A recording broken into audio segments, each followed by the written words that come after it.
Hi, it's Steve. Today we'd like to show you how to change the control panel on your dishwasher. If one or more of the touchpads on your dishwasher control no longer work, you'll need to replace the control panel.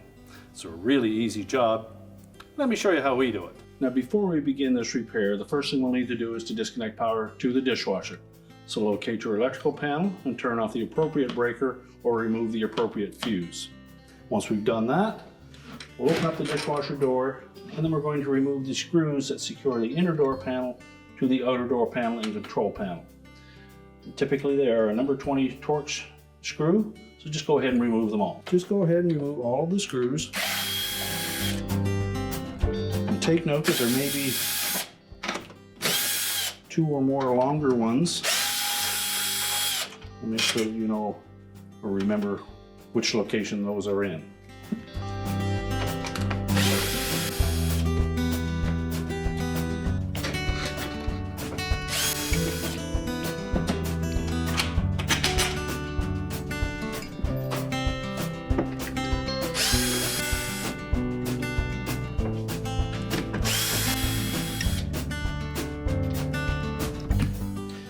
Now with all of the screws removed, we'll then separate the inner door panel from the outer door panel.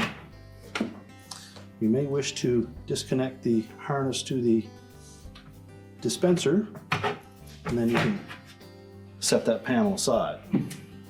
Now our next step will be to disconnect the ribbon cable from the old control panel, and it may be easier to remove the cover for the control board first. There's a single 1/4 inch hex head screw down in that opening. Just remove the screw, lift the cover off, and just pull back on that little locking sleeve on the connector. And you can slide the old ribbon connector out of there.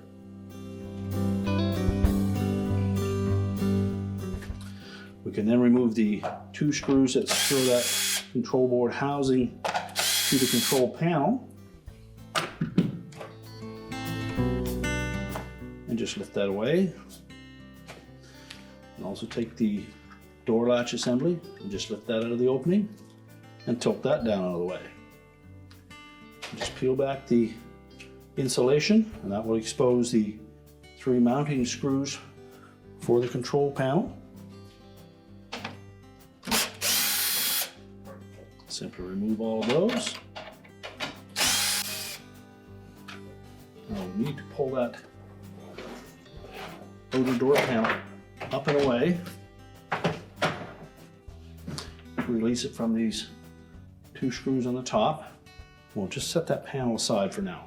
And next we'll remove the 2 screws from the old control panel. And we're going to transfer those right onto the new panel.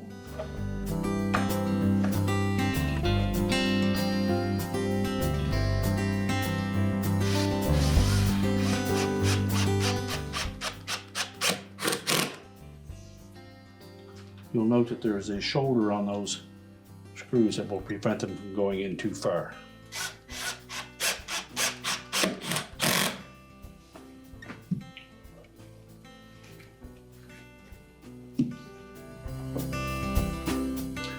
We'll now open that door back up.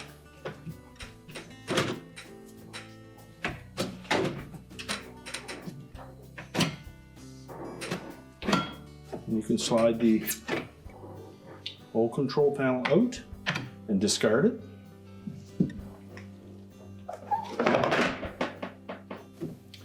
We'll line up the edge of that control panel with the outer door panel. Make sure that we tuck it just inside. Push it down into place. Make sure that we lift these center tabs up and that they'll clear. And then we can install those screws.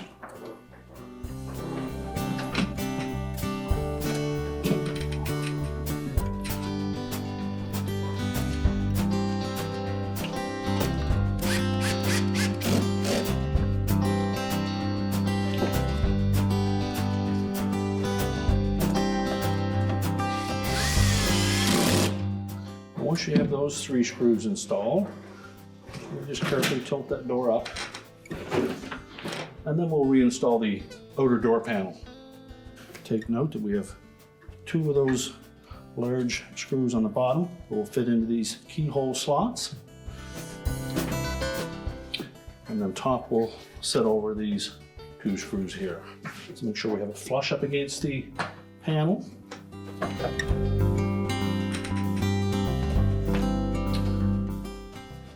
And just verify that we have all 4 corners locked into place.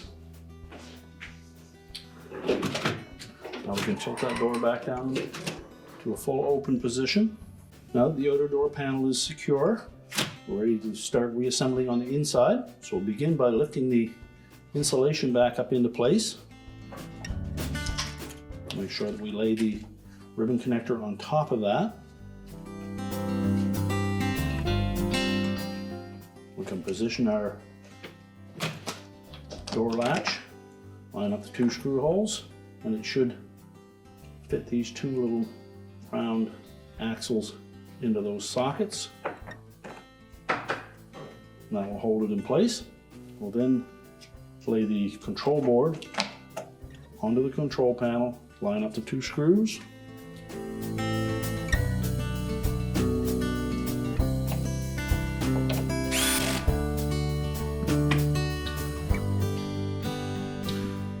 We're now ready to put the cover back on.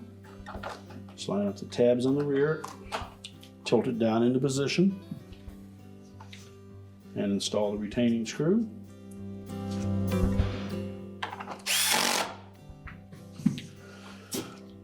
And now we're ready to put the inner door panel back on.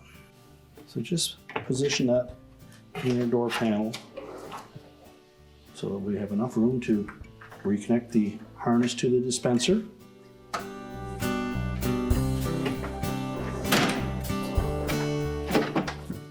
Then lower it into position. Make sure that all the screw holes line up.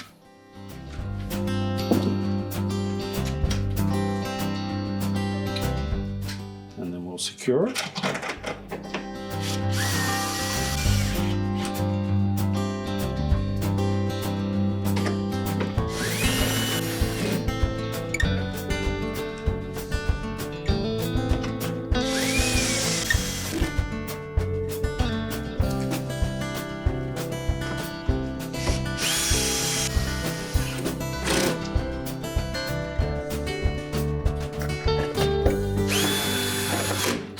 You just make sure they're all tight.